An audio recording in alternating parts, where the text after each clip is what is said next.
उत्तर प्रदेश के प्रयागराज में north take symposium के उद्घाटन समारोह में रक्षा मंत्री राजनाथ सिंह ने आधुनिक युद्ध में तकनीक की बढ़ती भूमिका पर जोर दिया।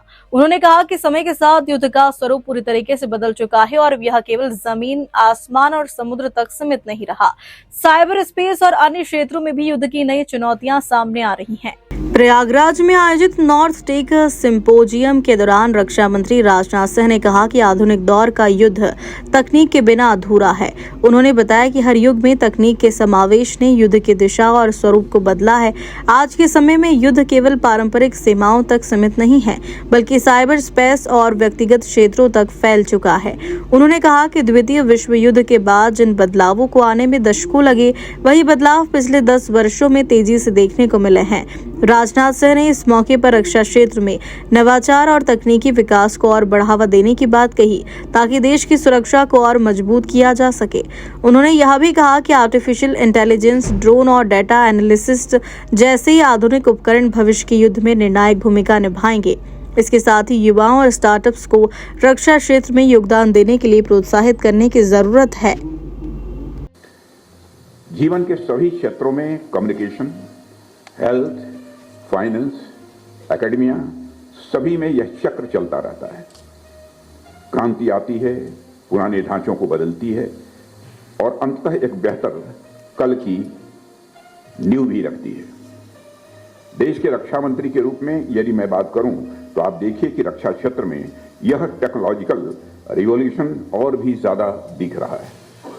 यदि हम मॉडर्न वॉरफेयर की बात करें तो आज जिस रूप में हमें यह दिख रहा है, इसके विकास की कहानी भी मूलतः इस बात की कहानी है कि किस तरह से टेक्नोलॉजी और इंजीनियरिंग का रक्षा क्षेत्र में एब्जॉर्प्शन हुआ है।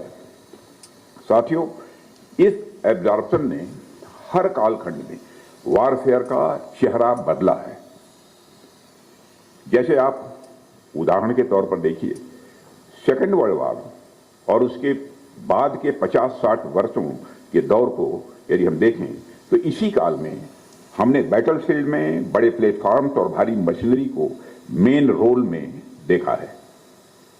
एयर पावर ने सेकेंड वर्ल्ड वॉर के दौरान युद्ध की दिशा बदल दी और एयरक्राफ्ट वगैरह स्ट्रेटजी के सेंटर में आ गए। जमीन पर भी टैंक्स और बड़े फील्ड गन्स का बोलबाला हुआ।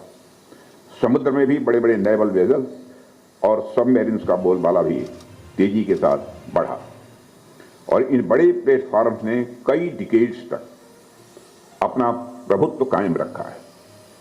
यानी सेकेंड वर्ल्ड वॉर के बाद हमने एक तरफ तो लगातार कन्वेंशनल वेपन्स का इम्पॉर्टेंट होते हुए देखा और दूसरी तरफ नई नई एडवांस टेक्नोलॉजीज का डिफेंस सिस्टम में समावेश भी होते हुए देखा।